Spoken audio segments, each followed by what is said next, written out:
जरा सोचिए, एक ऐसा इंसान जिसके विचार 2500 साल बाद भी करोड़ों लोगों की जिंदगी को एक नई दिशा दे रहे हैं।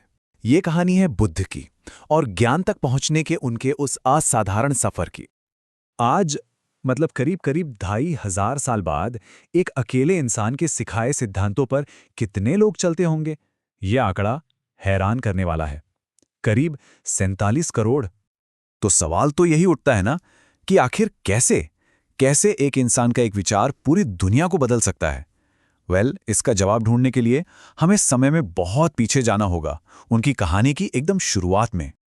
तो हमारी ये कहानी शुरू होती है प्राचीन उत्तर भारत में, एक राजकुमार से जिनका नाम था सिद्धार्थ। एक ऐसा जीवन था उनका जो राजसी ठाट बाट, हर तरह की सुख सुविधा और विलासिता से भरा हुआ था। दुनिया के दुख दर्द से वो पूरी तरह अनजान थे।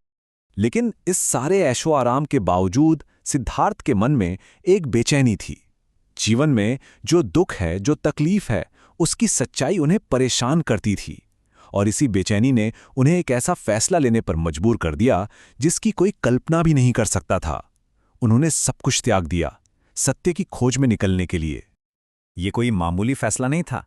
जरा सोचिए, एक तरफ महल, राजपाट, दुनिया भर के सुख, और दूसरी तरफ त्याग, एक अनजाना मुश्किल रास्ता और दुख के रहस्य को सुलझाने की एक जिद।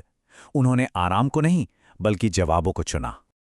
और बस यहीं से उनके जीवन का अगला अध्याय शुरू होता है। महल की दीवारों को पीछे छोड़ने के बाद की उनकी वो मुश्किल लेकिन जिंदगी बदल देने वाली यात्रा। उनकी ये खोज एक बहुत लंबी और कठिन यात्रा थी। उन्होंने सांसारिक जीवन को पूरी तरह छोड़ दिया। ज्ञान की तलाश में वो पूरे देश में भटके, ना जाने कितने तरह के अनुभव हासिल किए, और फिर आखिर में सालों के गहरे ध्यान के बाद उन्हें वो परम सत्य मिला। ये आत्मखोज और अनुशासन का एक बेमिसाल रास्ता था। और फिर वो पल आया, वो निर्णायक पल, जब उनकी सालों की खोज, उनकी तपस्या एक गहरी जीवन को बदल देने वाली अनुभूति में बदल गई। ज्ञान मिलने के बाद सिद्धार्थ बुद्ध कहलाए। अब देखिए, बुद्ध का मतलब है प्रबुद्ध या द एनलाइटेंड वन, मतलब वो व्यक्ति जिसने जीवन के परम सत्य को जान लिया हो। ये कोई नाम नहीं था, ये ज्ञान की एक अवस्था थी। इसके बाद उन्होंने अपनी बाकी की पूरी जिंदगी बस एक ही काम में लगा दी। जो कुछ भी उन्होंने जाना था उसे दूसरों को सिखाने में। उन्होंने धर्म यानी कुदरत के नियम और मध्यम मार्ग यानी संतुलन के रास्ते की शिक्षा दी। तो सिद्धार्थ, जो अब बुद्ध बन चुके थे, उनकी कहानी यहां खत्म नहीं होती। असल में यहां से तो एक नए साम्राज्य की नींव पड़ती है, एक आध्यात्मिक साम्राज्य की, जो उनकी शिक्षाओं से बना।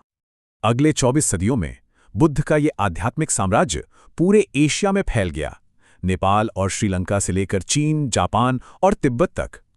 उनकी शिक्षाओं ने अनगिनत संस्कृतियों पर अपनी गहरी छाप छोड़ी।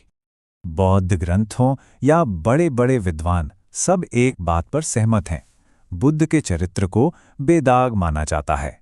उन्हें करुणा, पवित्रता और ईमानदारी का एक आदर्श प्रतीक समझा जाता है। उनका जीवन, उनका त्याग, सब कुछ। कमाल की बात यह है कि बुद्ध ने हमेशा खुद को सिर्फ एक इंसान बताया, लेकिन उनके अनुयायियों के लिए उनकी शिक्षाओं के प्रति श्रद्धा इतनी गहरी थी कि उन्होंने ये एक शक्तिशाली मंत्र अपना लिया, बुद्धम शरणम गच्छामि, मतलब मैं बुद्ध की शरण में जाता हूं। और आज भी करोड़ों लोग इसे हर रोज दोहराते हैं। और ये सब हमें एक आखिरी सवाल पर लाकर खड़ा कर देता है। आखिर 2500 साल बाद भी बुद्ध की शिक्षाएं हमारे लिए इतनी जरूरी, इतनी प्रासंगिक क्यों हैं? शायद इसका जवाब उनकी शिक्षाओं की सादगी और शाश्वत प्रकृति में ही छुपा है।